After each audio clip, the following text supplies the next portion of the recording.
After their defeat, the Zarkith Empire went silent. Their mighty fleet had been embarrassed by a single human. One scout. No army. No war. Just a message and a warning. But the Zarkith were not the kind to accept shame. Inside a dark command chamber on their homeworld, Supreme Strategist Varn read the report again. His eyes narrowed. He did not believe in fear. He believed in results. And the result was clear. Humanity was dangerous. Commander Threx failed, he said. But the data is useful. Varn stood and pointed to the hologram in front of his generals. This is not just about war. This is about studying our enemy, understanding them, controlling them.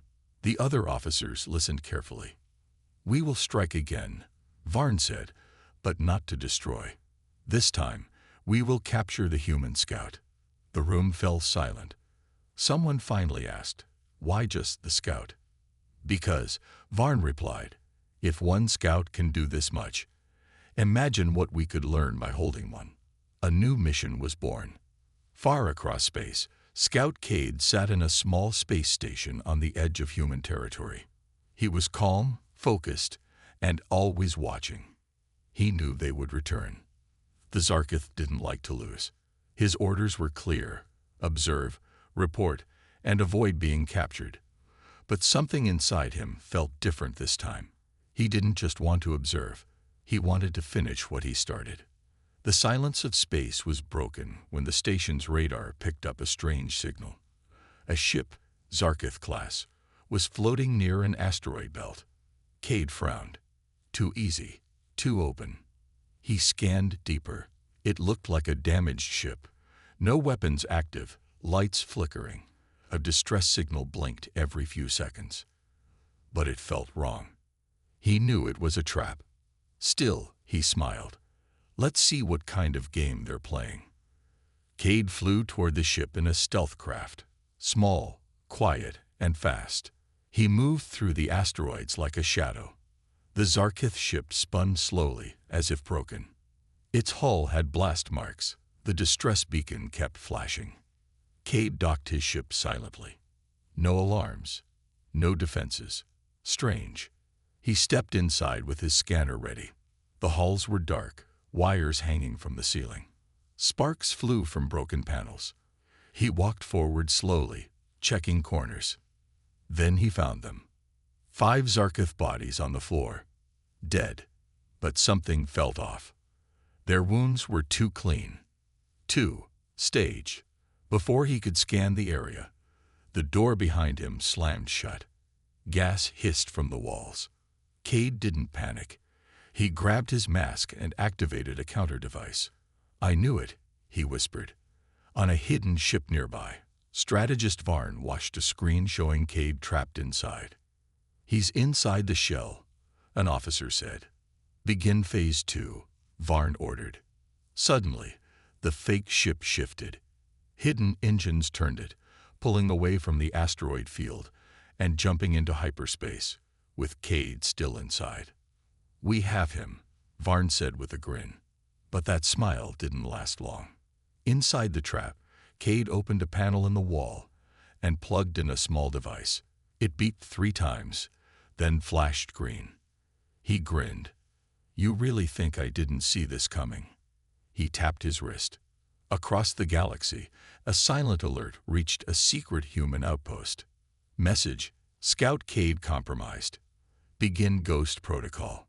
Back inside the trap ship, lights turned red. Cade activated his suit's special mode.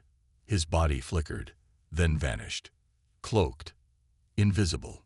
Zarkith guards entered the hallway, ready to grab him. They saw nothing. One by one, the guards fell, stunned, not killed. Cade moved like smoke. He found the ship's engine room and planted a black cube near the core. Let's give them something to think about. On the command ship, alarms started blaring. Engine room breach. He's escaped. No, Varn growled. He's fighting back. Suddenly, their screens blinked off again. Then the same face appeared. Scout Cade, you built a trap, he said calmly. But you forgot one thing. Varn stood frozen. You can't trap a shadow. With that, the fake ship exploded, not destroyed, just disabled. Cade launched from an emergency pod, vanishing into space again. Back at the human outpost, commanders watched the alert logs. He escaped again, one said. This time, from a full trap. Another whispered, what kind of training do these scouts even have? No one answered. Because the truth was simple. Nobody really knew. Even inside the human ranks, scouts were mystery units. Not soldiers. Not spies. Something more. As Cade's pod floated in space, he activated a signal. A new message for anyone listening. You tried to capture me. You failed. Next time, I won't run. I'll come for you. The message spread like wildfire across Zarkith channels. Varn listened to the words again and again. He had planned everything. He had studied the human. And yet, he had still lost. But this time, it was worse. Now the humans knew he was trying to take one of them. Now, the real danger had begun. Not war. Something scarier. The hunter had become the hunted. The Zarkith Empire was shaken. Their second mission to trap the human scout had failed. Supreme Strategist Varn sat in silence, watching the last replay. Scout Cade had escaped again. Worse, he had mocked them, fought them, left a message for all to hear. Varn's pride was gone. Now, only fear remained. One man had outsmarted their entire fleet, twice. But Varn was not ready to give up. He is powerful, Varn said to his war council, but he is still just one man. Find out where he came from. Find out who trained him. A group of Zarkith data hunters began searching through human transmissions. They tapped into old satellite records, intercepted messages, and studied every movement connected to Cade. After weeks, they found something. A hidden message. A number. A name. Project Echo. What is Project Echo? Varn asked. No one answered. Until one technician said quietly, it's not a name. It's a program. Varn stared at the screen. There was not just one scout. There were more. Far away, deep in human territory, a secret base known only as the Vault sat buried inside an icy moon. No one knew it existed, not even most human commanders. Inside, soldiers trained in silence, in shadows, away from the rest of the galaxy. They were not ordinary men and women. They were Echo Scouts, the best of the best, the kind who could defeat fleets alone. Cade stood inside the main hall, watching 4 others run through a battle drill. They moved fast, precise, almost inhuman. No talking, no mistakes. One scout, a tall woman named Rhea, walked up beside him. You were followed, she said. I let them, Cade replied. She raised an eyebrow. Why? So they would find this place, he said calmly. It's time they know. You want to fight? Cade looked at the training room. I want them to fear all of us, not just me. Back in Zarkith space, Varn prepared a new mission. Not to destroy, not to trap, but to learn. We will send our best infiltrator to the location linked to Project Echo, Varn said. If we can get inside, we will know everything. He called upon the Shadow Agent, a silent, deadly Zarkith assassin trained to enter places and never be seen. This will be your mission, Varn said. Go to the icy moon. Find the vault. Return with data, or not at all. The agent nodded once and vanished. Inside the vault, alarms stayed silent. No one knew someone was coming, but Cade felt it. He always did. That night, while the base slept, a small dark figure entered through a crack in the moon's ice wall. The Zarkith agent moved like smoke, passing guards and cameras with ease. He reached the main core room and placed a small device on the server. Then, he hesitated. The lights above him flickered. Something was wrong. He turned and saw 5 figures standing behind him. Cade, Rhea, and 3 more Echo Scouts. All silent, All still. "I was expecting you," Cade said quietly. The agent reached for a weapon. He never touched it. In one blink, he was on the ground, unconscious. Rhea looked down at the device. He was here to steal everything. Cade nodded. Let him take a message back instead. When the Zarkith agent woke up, he was back in his own ship, floating in deep space.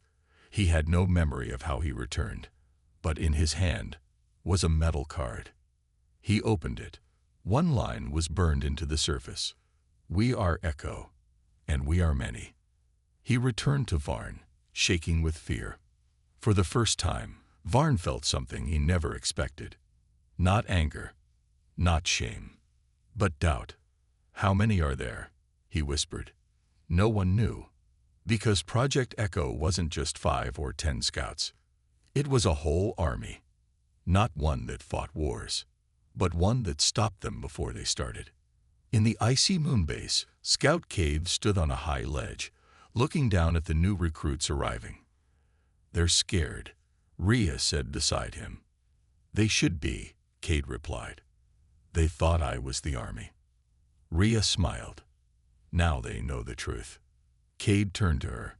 "They think this is a game. That they can win by spying, by cheating, by ambush." He looked up at the stars. "But we don't play games." On the Zarkith homeworld, Varn stood in his chamber alone, holding the metal card again. He knew what it meant. The scout was not alone. And if one had already destroyed their fleet, what could an army of them do? He turned to the war board and whispered, "Prepare every planet, every station, every guard." He pressed a button. Operation Firewall begins now. The war had not started yet, but the fear already had, because the Zarkith now knew something worse than defeat. They had not fought humanity's army.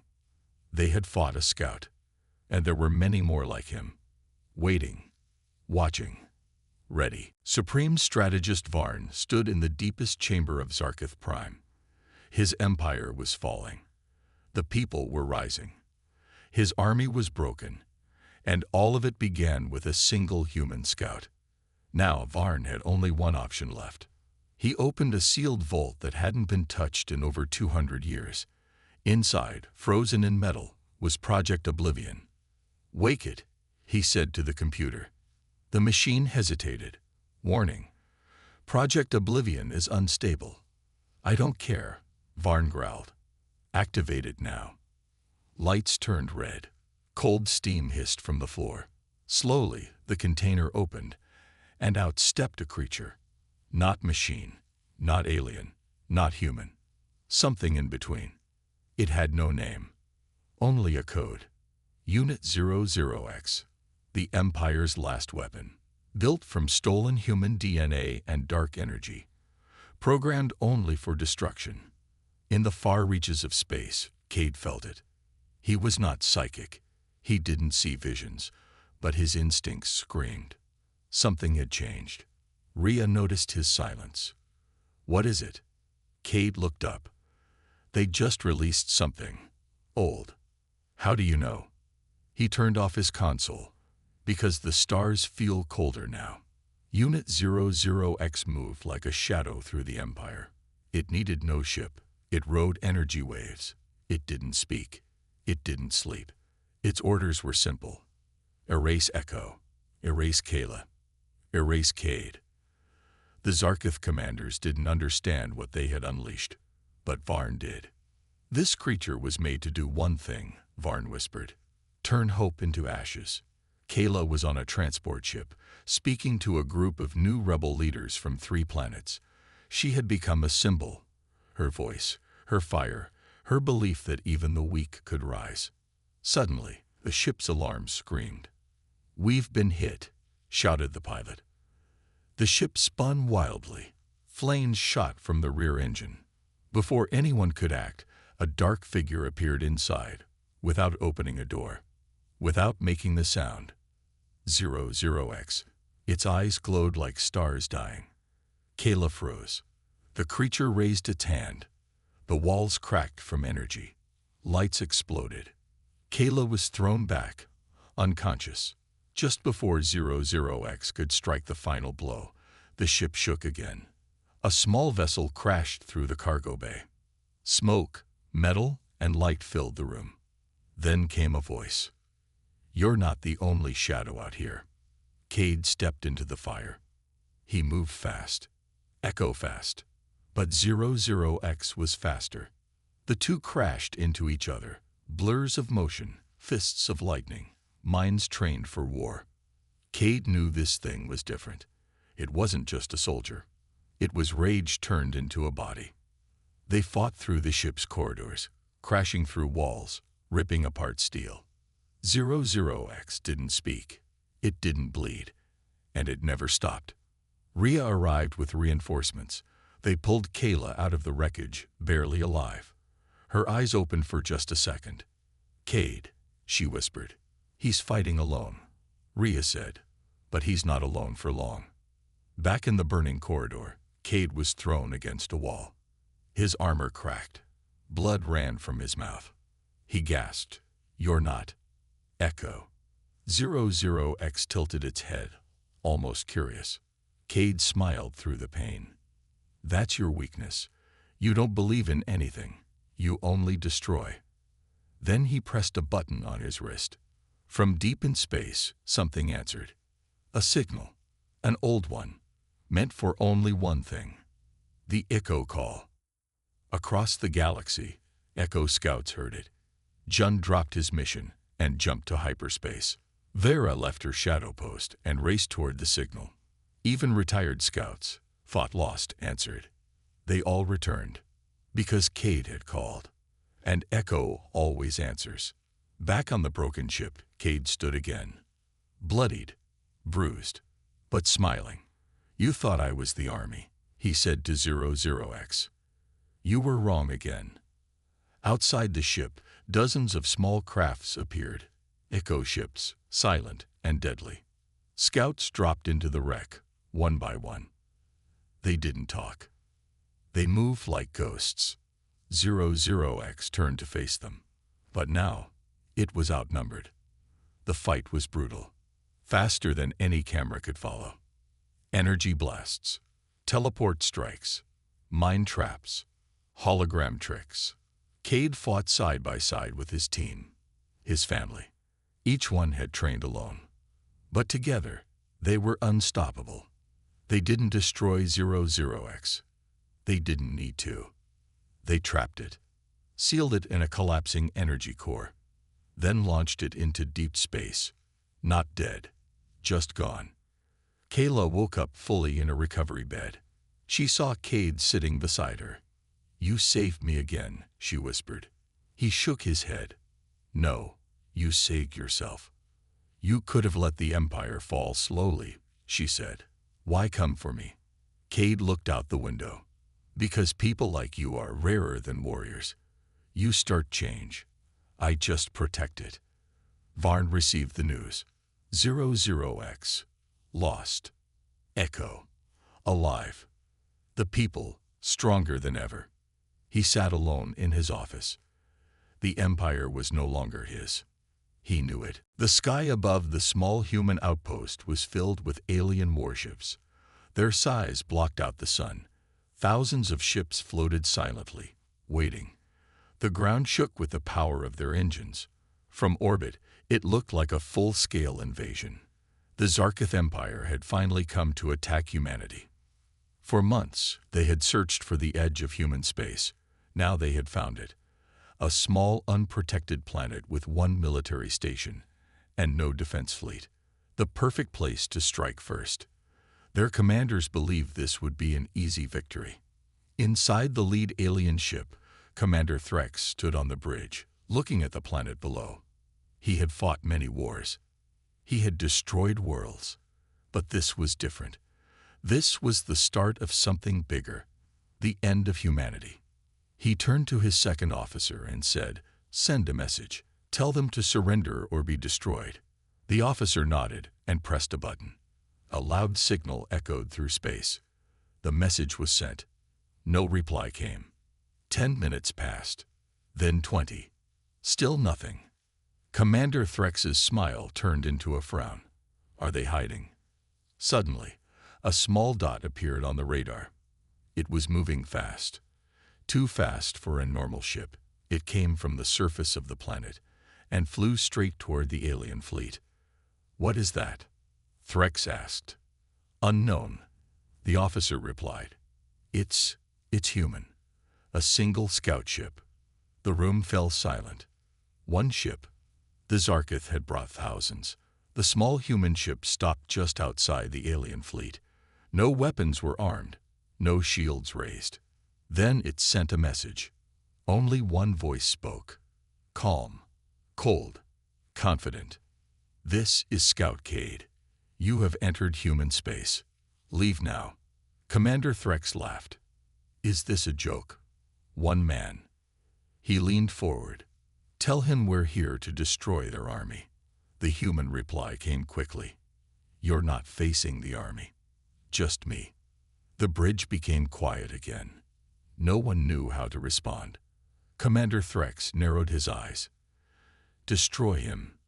Several ships locked their weapons on the human scout's ship. Missiles fired. The scout's ship moved like a ghost, too fast to follow. The missiles missed and exploded in empty space. Before anyone could react, the human ship appeared right behind the lead Zarkith cruiser. Then it vanished again. What is this? Threx shouted. How is he doing that? Alarms started to beep across the ship. Lights flickered. Systems glitched. He's hacking us. An officer yelled. How? He's one man, another cried out. The screens on the bridge all turned black. Then a face appeared. Scout Cade. He looked calm, almost bored. You brought a fleet, he said. I brought a warning. Then the image vanished. Commander Threx ordered all ships to prepare for battle.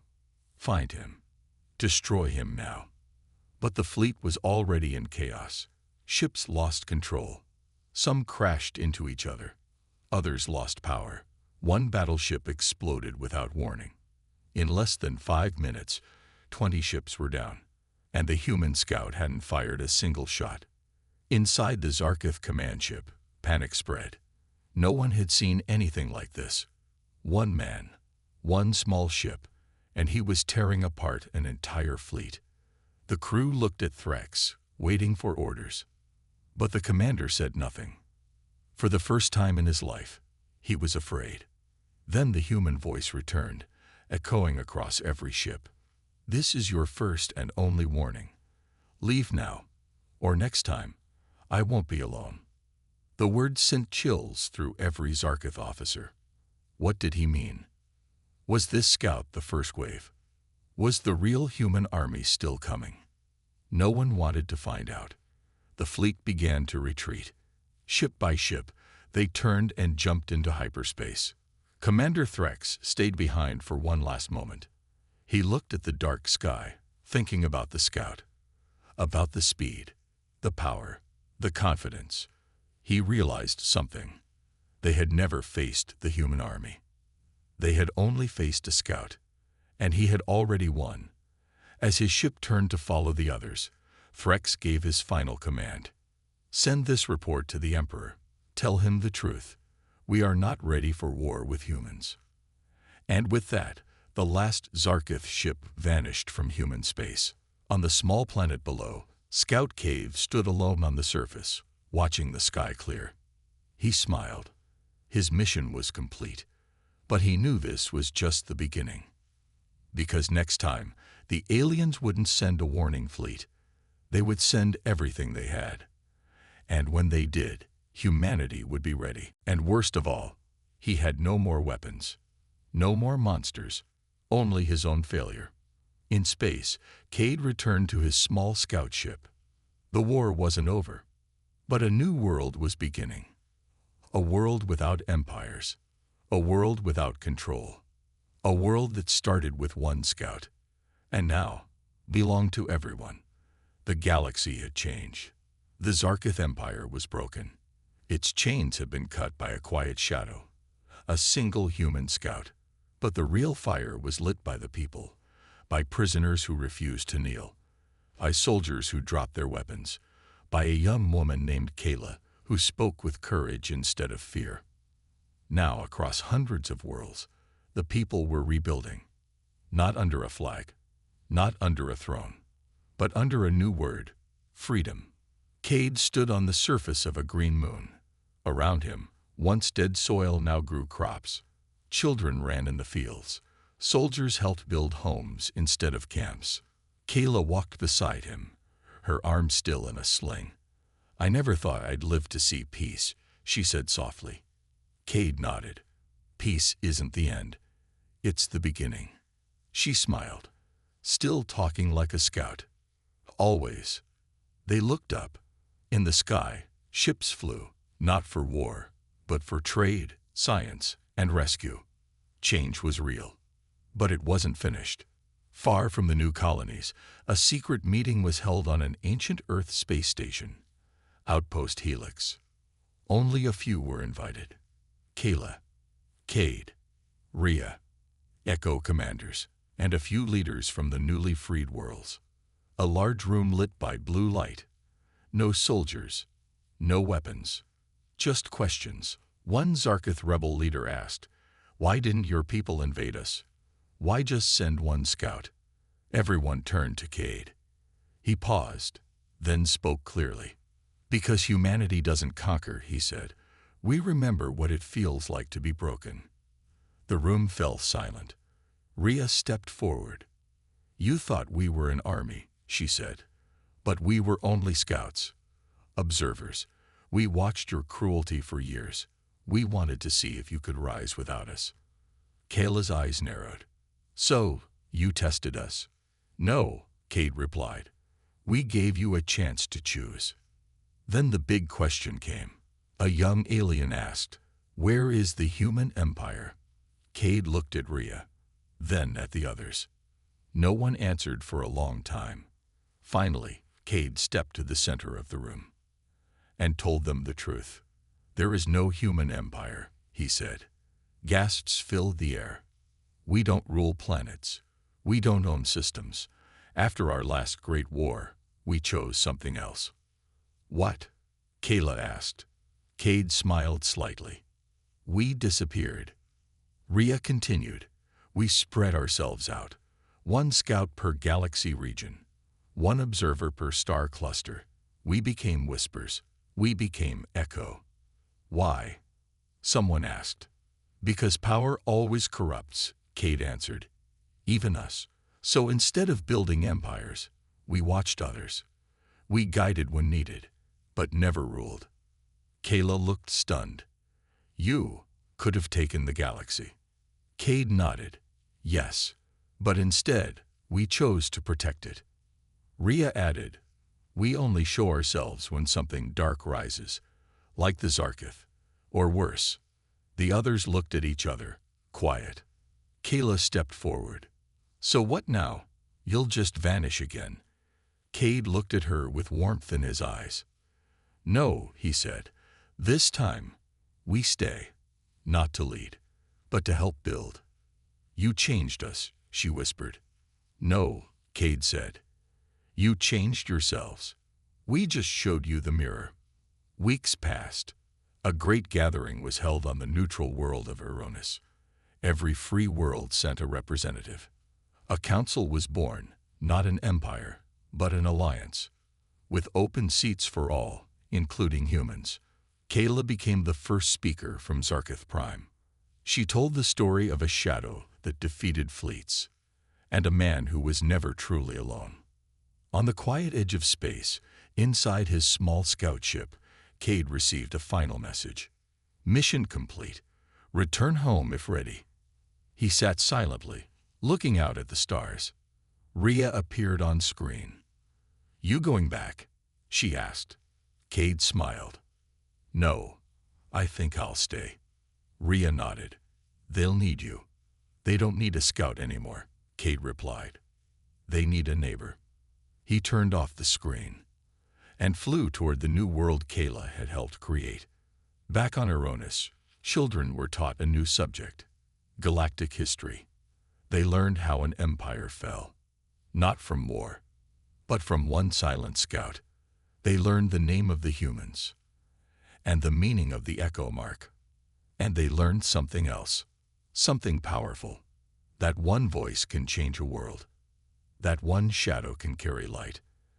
And that the galaxy's strongest army was never an army at all.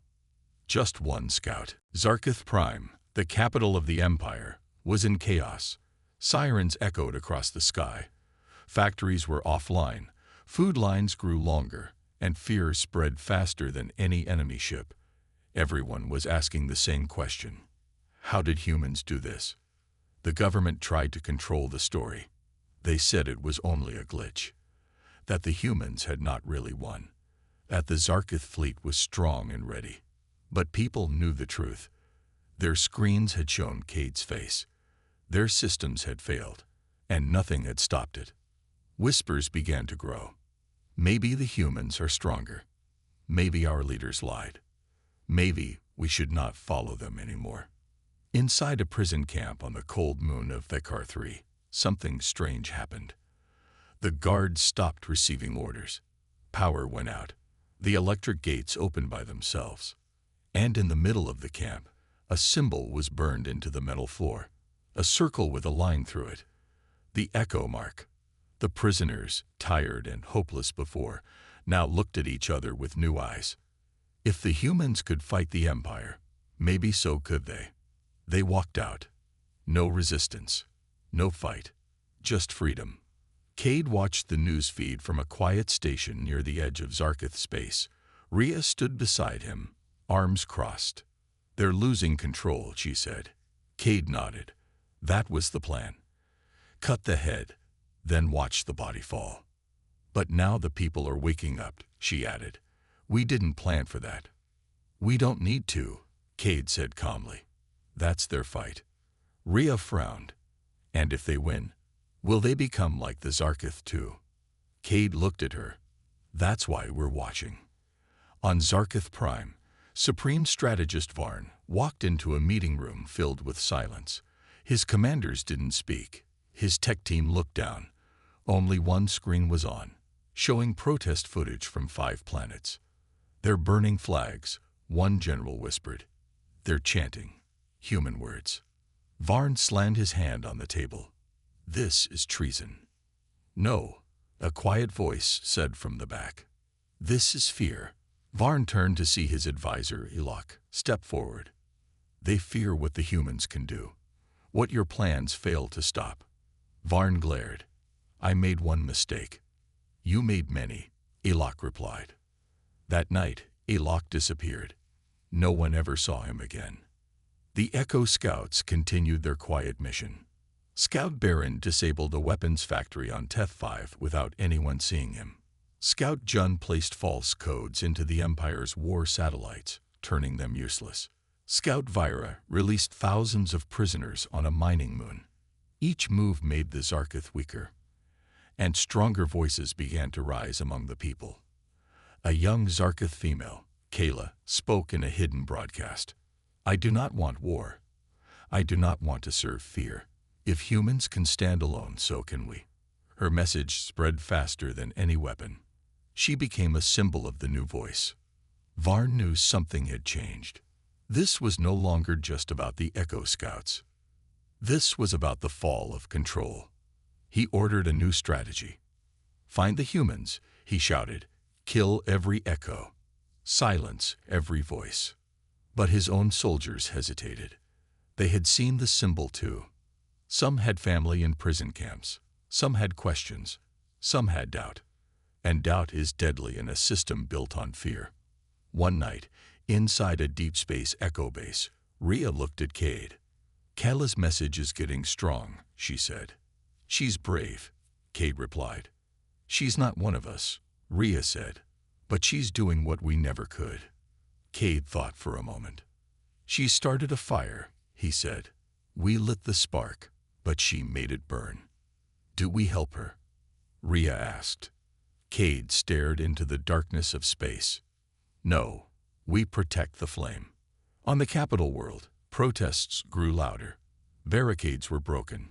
Citizens marched to government towers with signs that read, "No more war, no more lies.